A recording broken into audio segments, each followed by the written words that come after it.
Hello, how you doing? We're on to the next DC movie for CinemaWins reactions. Wonder Woman 1984. Possibly the most hated DC movie in the last 10 years or so. Maybe 20 years, honestly, because I feel like this movie might be more hated than BVS or Suicide Squad. The first Suicide Squad, I mean. Because, yeah, it's not good, definitely. Because, yeah, just the plot is just really bizarre. Like, oh, it's about this Maxwell Lord with this wishing stone, and it just gets so out of control and weird, and it's like, wait, what is going on? Like, so much happens where I'm like, wait, what? Like, so I just don't know what's going on. Like, especially towards the ending, like, wait, you're telling me that all of this happened? Like, oh, I'm like touching all these people across the world through like satellite lenses or something, whatever. And then for some reason they all like have a wish. They're it seems like they're all selfish, and Diana like convinces them all to stop, and it's like, wait, what? It's a lot to like. It's a lot of suspension of disbelief. It's forcing you to take, and it gets to a point where it's like, okay, no, this is just too much. This is, guys, you're asking way too much of me to believe all of this is happening, you know. And it's just such a weird movie. Like, I'm not sure like why this movie was even made. Like, why are we doing a movie with Diana like mourning Steve Trevor, like bringing him back and stuff? Like, I it's not even that well done, so why are we doing this? It's weird. But I remember Lee actually mentioning when he does the Snyder cut later on, admitting he's not a huge fan of this movie either. So that's honestly really cool to know that even he has a line. But he still made a video talk about the positive things, which, yeah, it's not a completely worthless movie. There's definitely some positive stuff to come out of it, like Hans Zimmer's music. So, yeah, let's see what Leah had to say about it. Full screen. There we go.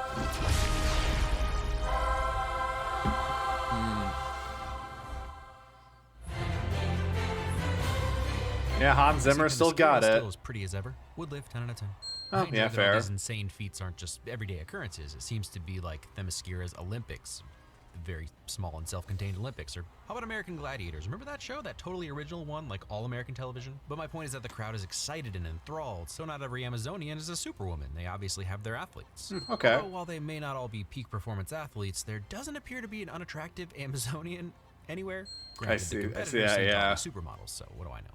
Some sweet snowy cam action with the camera stuck to either side of the seesaw thing to get us started. Also, Themyscira apparently invented Quidditch. She creates a wake like a motor when she swims. Oh, wait, what? Wake like a motor when she swims. Oh, I see that, huh? Because she's that. Yeah, Diana's fast, isn't she? Cool, I like how hitting your cool. color target is barely part of the challenge. It just lets the crowd know who's in the lead. Okay, maybe some of them are part of the challenge. You took the short path. You cheated, Diana. There's a lesson in this movie about the difference between doing things your own way, like Diana does when she ducks under the battering ram, and taking shortcuts, like when she loses her horse. Diana's run through the competition is the setup for that theme. One day. Yeah, but very nice. Yeah, it's like, not sure what I feel about this flashback. Like, it's spelling out the message for the whole movie, but which, sure, I guess, but also, did we really need a whole flashback? Like, it's so long too. Like, it's like a 10-minute flashback or something. It doesn't really add much to the plot. It's pretty much only exists to spell out the message. It's weird. You'll become all that you dream of and more, and everything will be different. Yeah, but something tells me you don't know how different. You just found out the Princess Bride was training her, and you're about to lie to her Princess about Bride, what oh, isn't yeah. the God Killer. Probably pretty lame that the queen is sitting with her daughter rather than congratulating the victors, but also a sweet display of her priorities. Okay. Hey, look at that aspect ratio shifting. I guess the Amazons want you to see as Oh, much that was as really possible cool. all the time, so they give us this IMAX 143, which really makes sense to capture the awe of the arena. And now we're transitioning to 239. Oh my gosh, does Wanda Maximoff control the Wonder Woman universe? Are we still in WandaVision? Oh, yeah, because he was doing this video run WandaVision videos while he was doing those. Welcome to the future. Ah, right, because it's definitely Diana's future, even her future from the first movie in World War One. And man, did people in the mid-'80s truly believe they were living in the future. Really? Will do that to you. Whereas from the 2020s, we know we're not in the future because we know the 80s lied to us, and I still don't have a hoverboard. And speaking Right. of the 80s, where poor exercise enthusiasts get comedically yanked off screen just for appreciating good form. The same reason Eric Pride's Call on Me video has 20 million views. Don't need Okay. a pile of money or some business degree to get started. You don't even have to work hard for it. That was the main lesson we learned from Fire Festival. Okay. Psh, we saw an Amazonian do this with ease. Another lesson learned, do not hire ex-convicts for your heists. They That risk was, messing up. yeah. And Yeah. even the bad guys agree. It's a bad move. Yeah. Saving the cat, I mean, helpless little blonde girl. Ooh, some quick, softer phrases from her main theme. Cool. No look, double lasso. Yeah, I really I mentioned this last Wonder Woman movie. I actually like that she doesn't have her sword in this movie. She Don't get just tired of seeing she's using her Diana lasso. fly. Although the way she's moving around, I just don't like the way it looks. There's something about the way she swings around and touches the ground. It feels weightless. I don't know what it is. There's just something about it that just, it looks like she's just along gliding. the ground at high speeds. Future scenes notwithstanding. Yeah. Look, if you want to start saying that Diana just murdered those guys, I think you're forgetting how much strength and control she has. This kick should shatter the guy's leg, right? Broken wrist bones? Not if you know just the right amount of force. Same goes for dropping them from just the right height. Yeah. 4 guys at least 600 pounds with any amount of force are going to crush a car roof. Okay. And I guess I'm not sure how I feel about the tone of this movie. It's very silly and cartoony. It feels like, because the movie takes place in the 80s, it feels like it's trying to emulate those 80s movies, but with how very cheesy they were. But also, I'm not sure how it doesn't really match the rest of the DCEU very well. Like, especially not the last Wonder Woman movie. And where did she come from? Would you say you wonder about that? There's really no room for those. This is a 2.5-hour movie. Cut it out. Yeah. Good for her. She did get involved in World War II. She must have just slept through the whole Hitler thing. Also, there's Etta, and then an aged-up Etta from later on. Oh. And fun fact, that's actually Lucy Davis in old lady makeup. Oh, that's nice. Those are cool. I like those. Animal print. When your entire identity is shaped by a 3-second interaction that only took place because your idol randomly wore leopard print pumps. I just wanted to say pump. That is just reminding me of the 2000s Fantastic Four movie. How they would they had really on the nose foreshadowing about, hey, you're strong, and they like foreshadow that really hard. It's like, that's just reminded me of that. I don't know if these are actually pumps. Even after reading and trying to figure out the difference, women's fashion, if these are actually pumps. Even after reading and trying to figure out the difference, women's fashion is an enigma. You really don't get enough credit. Julie Sorry, says just there's no words, checking. but there were no stilettos. in the Okay, 80s, we're so good. Maybe it's like a lucky charm or something. I really wish I had a coffee. Nothing for free from a monkey's paw or dreamstone, even if it's just a burnt tongue. You just seem like you'd be really popular. Flirting? Have you ever been in love? Yeah, a long, long time ago. You? So many times. Yeah, all the time. Sure. Starting to think Barbara doesn't even like cats that much. She was just a casualty of unfortunate objects surrounding her. Resourcefulness. Honestly love that her first hot girl transformation is just repurposing what she was already wearing. She even keeps the glasses, since glasses never made any girls less hot. But for the record, that's the point here, poking fun at these tropes. More on that later. Barbara, thank God you're good in heels. Life is good, but it can be better. That movie's worth it just for that meme, I'll admit. Whether you like The Mandalorian or Oberyn or Pena or not, it would be silly to pretend like Pager doesn't have some seriously impressive range. Yeah. It's going to be an amazing part. I also just not used to seeing Pedro Pascal like clean shaven like that. That is, I'm not sure I like it. It's like, dude, I like you better with the mustache. I hope you have something nice to wear. That eye roll under her eyelids. That's talent. I gotta Oh, say, okay. that logo is pretty inventive, in a garish way. You are going to be so proud to be my son. Hugging. For real, this kid is the standout in the entire movie, and the Maxwell story barely works without him. Lucien Perez, folks. Okay. The lyrics make perfect sense anyway, but either way, I gotta give them credit for using a different Frankie Goes to Hollywood song. Hey there, view. Okay. No, thank you. Politeness. Yeah. Had more time. That's definitely Chris Pine's voice, right? Just making sure because it's so seamless. Okay. And that was definitely done in camera with a body double guy stepping out and Chris Pine stepping in. But look at Gal's focus. She never moves her eyes. And I know that Nice. some people were upset because they believe Christopher Okay, yeah. Why did they bother putting Steve Trevor in another man's body? That I still don't get that. Like, what is the point of that? Because then the Wish Stone like creates a bunch of things just out of thin air. So why couldn't just bring Steve's regular body back like that? Blaha is better looking than Chris Pine, and who could blame Julia for preferring Jason Matthews from North Shore? Still hugging. I remember taking the plane up, and then nothing, really.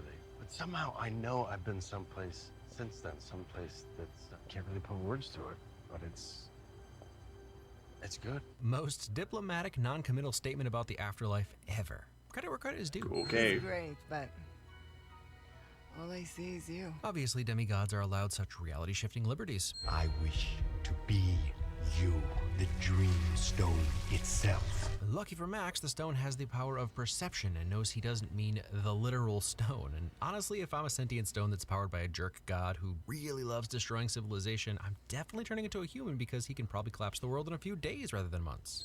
That's actually a really good point. This is the most roundabout way for yeah. anyone to find out about Diana's superpowers, and I'm here for it. Kristen Wiig's workout routine. Literally. Literally, yeah. That black gold would change the world for all of us. Of course I wish that too. And speaking of interesting takes on cliches, actually allowing the villain to use a goofy loophole like this is fun. But I also refer you to the sentient rock that wants to kill all humans. Yeah, He can't stop tucking in his shirt. Pockets in this. There are pockets here, there are pockets all over the pant. Pockets are a top priority for men, mostly dads. But there's a lot of dad energy in this outfit montage, which as I'm saying and I'm realizing is a callback to the first movie. Oh yeah, like inverse now, because that's kind of a fun inversion, I guess. Like now, Steve is the fish out of water, being in the '80s. Cliches in time displacement movies, the modern technology, especially escalators scare me trope, has always been the most unbelievable. Were escalators? Oh, hold on. Maybe I want to check that. Did escalators exist in 1918? Sorry, Google is. Google's being really slow. I'll just search it up. Did escalators exist in? I don't know why I'm questioning that. Yes, escalators definitely existed in 1918. In fact, staircases had already been in use for over 2 decades.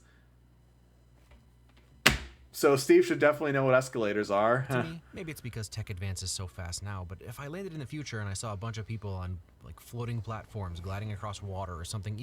Also, like, I'm pretty sure trains have been around forever. Like, that's not a new thing in the 80s, Steve, right? I don't... Equally magical to my eyes. The mere fact that everyone was doing it would make me feel safe. That said, I have a hard time correctly ordering food at Chipotle, so we all have our issues. That's just a trash can. It's just a trash can. Yeah. He's not disgusted by the punks like a turn-of-the-century old guy would be. He's enthralled. Megan, you wish you had more help? Yes, I wish I had more help. That's lame. Although I guess I give him credit for not taking anything from her.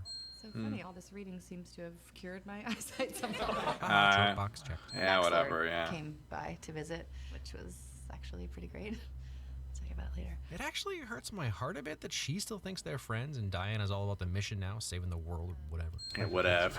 Goblins. Yeah, that's what happens when you only have one action scene in the first hour and a half of the movie. You get rusty. See, believable reasons for everything. It has nothing to do with the, monkey's paw wish thing and her losing her powers. Right, yeah. The truth is what powers it, not me. But what is this? Brought me back love or hope. Optimism. Good thing Lex Luthor created that never-expiring jet fuel. Or, I had a friend fuel up all the planes right before we got here. Or, my truth lasso on the dash will be plenty of an energy source for this jet. All would have been fine options to explain why a display piece jet at the Smithsonian fired right up. / it was the 80s and we had a different Oh, I like that he doesn't even have a win for that. outlook on air traffic safety, and jet fuel actually lasts for 6 months, longer than gasoline. And if they're flying this thing often enough, it's possible it would be fueled up. There are Maybe. rules inside. But with that, Maybe, yeah. Also, yeah. How would Steve Trevor know how to fly this plane? Like, I know he's a pilot, but like, planes in the 1910s were very different from how they are in the 80s. So That said, the invisible jet is awesome, and Patty. oh my gosh, then there's the invisible jet. Like what that was so weird. It's like suddenly, like they just out of nowhere, Diana's like, oh, apparently she had this ability to turn things invisible this whole time. This is her fourth appearance in a movie, and we've never heard of that power before. So like it's just suddenly a thing now for this one scene, and it's like, wait, what? Like, of all the ways for her to get her invisible jet, like what? Jenkins found a not lame way for Wonder Woman to have an invisible jet. I mean, that alone is impressive, because come on. This is a long movie. You might wonder why we're spending time on this, and to that I say, because it's really pretty. Stop being so cynical. Hey, babe. Even though Really pretty. they are moving way too slowly, they should not be able to see those fireworks like that. Hey, babe. Where you going? No thanks. Ha! She's more like Diana than she even realizes. Hey there, beautiful. No, thank you. Oh. I mean, rough. But also comeuppance. Sorry, not a lot of sympathy for attempted assaulters. Fair. All night long. And you could definitely say they're jamming in the street. And also, it was a pop song that came out the year before, and also Lionel would play it at the '84 Olympics in about a month. Okay. And a pretty epic orchestral motif for Cheetah. Like, oh yeah, this is a Wonder Woman movie. There's the theme music. But more importantly, I do not get tired of the Wonder Woman theme. Yeah, me neither. Yeah. Catching a bullet Oh, is that not was something I knew cool. possible with the lasso of truth, but I'm happy it is. Door surfing.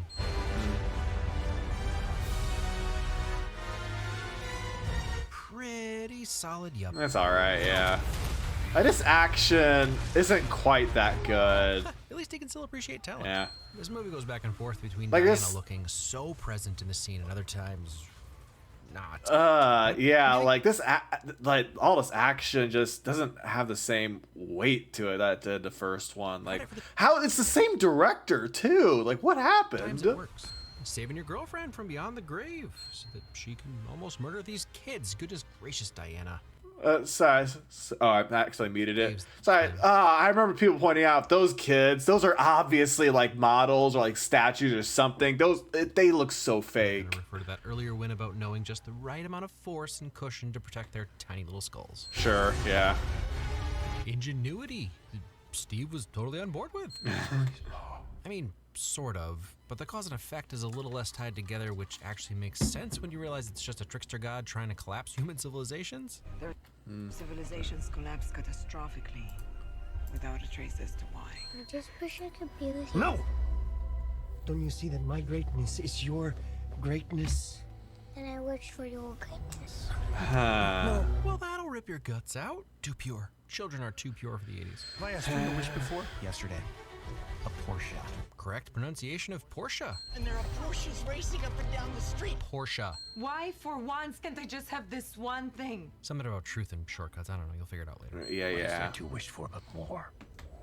More nuclear weapons? More than they have. Closer to them. What a perfect encapsulation of the I remember hearing somebody actually praise that, like the idea that the president of the United States would not wish for peace. He would wish for more nuclear weapons and stuff. And it's like, that's actually pretty believable, especially because this is the 80s. The Cold War was still around. Like, yeah, that's fair. human condition. Any wish on the brink of war, not peace, more weapons. Yeah. Well, aren't you resourceful? No, that's resourcefulness. And another lasso/bullet related skill I didn't know she had, but I'm happy to see she does. That's neat. Every obstacle is just an opportunity to learn something new. Yeah, sure. I just learned that. Yeah, that was cool. Yeah, man. Ejects around and fires it with her gauntlet? Come on. Cheetah, always with the animal prints. Also love the animalistic motif that Cheetah gets every time she throws someone across the room.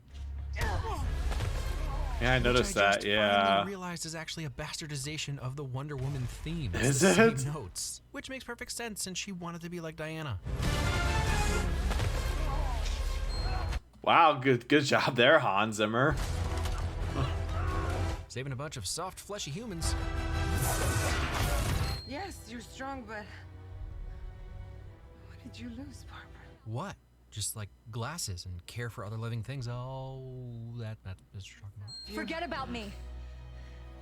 What is it costing you? So, in the beginning, I really couldn't understand why they seemed to extra glam up Diana to the point that it was distracting, other than it just being the 80s. But now I understand it was an attempt to show some contrast. Bloody face, dark circles under her eyes, and maybe just the slightest frizz to her hair. Moral of the story is that it's really hard to make Gal Gadot look bad. Yeah, fair. Wow, do I believe every word out of her mouth in this scene, and it's pretty heart-wrenching. Yeah. It's like, I get it, getting over Steve's death. Yeah, fine, whatever. I just don't think you need to bring Steve back to do that. Like, I just really don't think you need to do that. Especially, I don't think it's necessary.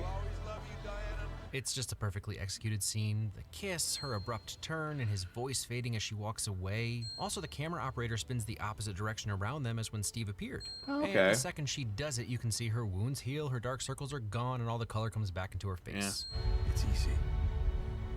And apparently she can fly now? Like, wait, she flies now? Like, when has that ever been a thing? And this is before Batman v Superman and Justice League, and she never flew in those movies. Like, Low E, I knew we were getting Adagio in D minor, and I had a split second of, hold up. And then I realized that this is what Kaneda would have wanted. A woman learning to fly after making a sacrifice, just like he sacrificed himself to save Cillian Murphy. I'm just never going to be upset hearing this piece. It will never not be a win, is what I'm saying. Okay. And some very iconic flying with her arm down like that. I also feel that immediately getting powers back after that rush of emotion from losing Steve. Oh, that running. Why does that running look so bad? Unlock her power, especially when it's flight, the thing that lets her connect to Steve. The one thing that's always been new to me. What? Flight. Oh, that's actually nice. I want to be number one, an apex predator. Humans suck at wishes, always so in the box. All Jafar had to do was say any all-powerful being other than Genie. And you wish to be the number one. Well, oh my gosh, like, it's like I remember getting a little excited, like, ooh, Cheetah, but then she looks so bad. Like, that is the worst design. It's so dark too. Predator, but number one out of whom? Things from Earth? Because Diana ain't really of Earth, so technically I think you should have leaned more into being like Diana. But hey, to each their own. Look at those furry stripes. Yeah. Japan has rooftop soccer pitches? And hey, we know where Diana got the idea to lasso stuff. Yeah, I almost forget that. Yeah, lassos with lightning. Yeah, sure. Jumping like Mario. Granted, lightning, spear. We can't all be Zeus's offspring. Yep, hard yep. Her theme, the gauntlet's finally working again. Yuppity yup yup. There's a definite bird against cat thing here, and we all know how that usually goes, so technically getting rid of the wings was a smart move. Yeah. And if you're wondering why Wonder Woman doesn't seem to be fighting, it's because this entire time she's still trying to reach Barbara. Yeah. Even now that it's like Wonder Woman versus Cheetah. I know they're arch enemies, but this fight is so lame. She grabs her where a mother cat would grab her kitten by the scruff of the neck. And see, cats definitely don't like water, but birds are screwed in water. No wings. Okay, sure. Then I'm so sorry. And it also makes sense that the electricity wouldn't harm her, since Diana is the lightning god's kid. This is interesting because with millions of wishes coming in at once, Max can take from them whatever he wants, and since every time he does, the wind blows, there would be a lot of wind to keep Diana away. Sure. The truth is beautiful. I do love that though. Like he mentions it, the Beautiful Lie. That's the Beautiful Lie music that played in Batman v Superman during the opening montage of Bruce Wayne's parents being killed and the Save Martha scene. Like that's a really good piece of music, and it's actually really genius the way they brought it back here. The Junkie XL and Zimmer's BVS theme, Beautiful Lie. Yeah. This actually makes me sad that the DCEU is mostly dead. Yeah, and actually dead now. Yeah. You must be the hero. I wasn't talking to you. Ooh, a twist. A quick twist, but a twist. I actually like that there's a moment of, what? No, forget him. Don't you dare let Max be the hero here. The message that truth is the only thing that matters and you can't take shortcuts to get what you desire would be totally appropriate for today, but there's something about setting it in the 80s that makes it work even better since it was the decade of excess and materialism. Because you're not the only one who has suffered, who doesn't want to be afraid anymore, or alone. And you might be thinking, whoa, Barbara wishing to have friends is cheating? And look, I'll admit that this is lost in here a bit, but Barbara didn't need the wish to make friends. Diana was her friend. The false adoration she got after her wish wasn't real or meaningful, so while wishing for a better life makes sense, taking a shortcut to get it will always have consequences, and it's ultimately not what you need. Barbara's gift was compassion, and she lost it so she could swing around as a cat lady. You're not the only one who imagined a world where everything was different. And you may say she's a dreamer, but she's not the only one. I renounce my wish! So it's sweet that we get to see a bunch of people renouncing their wishes as some human race solidarity. Yeah, But in case you're worried about that one person who fell asleep after making their wish and missed all the hubbub, Max renouncing his wish undoes all their wishes since they would have been wishing to nothing if he's not the Dreamstone, right? It would be nice if we could have a ruling from Elizabeth Hurley or Brendan Fraser. Yeah, sure. Also, just like you're really telling me every single person renounces their wish, like everyone. Is that what we're suggesting? Like, come on. You don't get to use that cute kid in the father-son relationship against me, you sons of apparently an abusive father. Because I'm nothing to be proud of. Oh yeah, they just briefly have a flashback to Maxwell Lord's childhood at like the last minute. That just felt so out of place. I don't need you to make me proud. I already love you, Daddy. Sorry, couldn't hear him over my sobbing. What did he say? Patty Jenkins' son is lucky he's messing with the nicest demigod. Okay. It's the one she picked out for Steve. I guess she's really over him, huh? Now she can share her men's fashion taste with this poor sexual assault victim. And I was actually wondering if Lee was ever going to mention that, because, yeah, the fact that Diana sleeps with that guy without his consent, like, that is, the fact that that's actually a thing that happened, like, oh my gosh, it's, why, how did this movie go through so many people, like, so many people signed on to this, and were like, and none of them like put up their hand. Hey, do you think this is a bad idea? Like, apparently nobody did. It's bookend of Diana longingly staring at the sky like she was before, but this time letting it go, even if she's still always going to be reminded of Steve when she looks up. Okay. Thank you, miss. Yeah, and Linda Carter. Sure, why not? Yeah. Asteria. The OG. Love the way she waves her arm as if she's about to do her twirl to transform into Wonder Woman.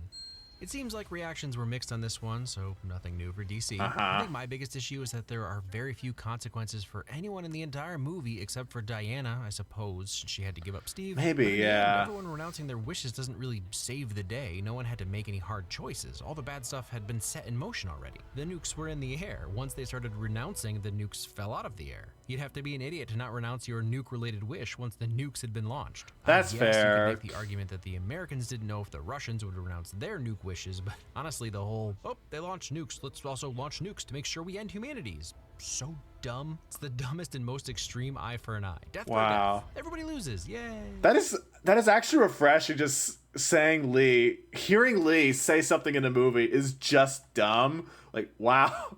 It's like, it's so rare for me to hear that from him, the most positive guy on the internet.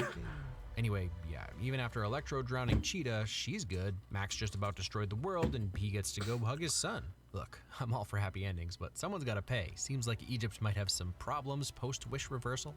But it's... That is true, yeah. Like, there are no consequences, because then none of the DCEU movies that take place after this ever make references to what happened here. Like, it seems like this is just something everybody just forgot about. Like, it's not the biggest deal. I still like the message that you can't take shortcuts to get the things you want. Of course, that's a good message. Of course, yeah. But obviously, I agree with it. It's just not the best movie to share that message. Like I said, it was a perfect message to the 80s. And because of that, I don't feel that the 80s were just window dressing for one scene at a mall. It felt like an 80s story, right down to some of the deliberate tropes. The performances from Pedro Pascal and Kristen Wiig were phenomenal, and Yeah, they're Gal Gadot fine. also had some fantastic moments that I don't remember getting in the first movie. Chris Pine was so good they had to steal a dude's body to bring him back. What are you gonna do? Yeah. Most of the action was expertly crafted. A few CGI moments stick out as a little but nothing Yeah. too distracting. It's probably too long. There's a tight 90 to 120 minute even movie in there that brings it all home a little faster. Yeah, but it's also way doesn't too rush through the moments long. after the wishes. It partly feels more disconnected from the DCEU than the other films. But Uh-huh, that makes yeah. sense since no one really knows what's going on with it beyond them getting a Wonder Woman sequel. I'm still into the Wonder Woman world at the very least, and will always be excited to see what Patty and Gal do going forward. We'll never see that, because I remember they were doing a Wonder Woman 3 for a little while, but now that's never happening. Yeah. Maybe Steve Trevor's great-great-grandson will show up played by Chris Pine. We can hope. Oh, that actually Next would be week, an cool. obscure one, hopefully, just gonna entice you with, yeah, that's right, shirtless Chris Hemsworth. Teaser frame taking on a whole new meaning this week because I worry that it's too obscure. Okay. It's called A Perfect Getaway. You should watch it. Oh. But also now is probably Never as heard of good a that. time as any to say that the publishing schedule for the next All right, let's skip this. do some Total win score 142. Award future-proof beds. Strange pillow bed with slats. A futon, yeah. A futon. Would you like to see my futon? And that's Wonder Woman 1984. Because again, I really like hearing Lee address the problems. It's again really refreshing. He's the most positive guy on the internet, and even he will be like, well, no, this movie has issues, because it definitely does. But he did point out a lot of good things where I'm like, yeah, sure, yeah, it's not a 100% bad movie. I definitely won't say that. There's definitely some good things here and there, so I appreciate that. And the message, obviously, don't take shortcuts. Obviously, again, that's obviously a good message, but it's just why in this movie would it have to be given? But oh well, that's that for now. Next DC movie is Zack Snyder's Justice League. So peace.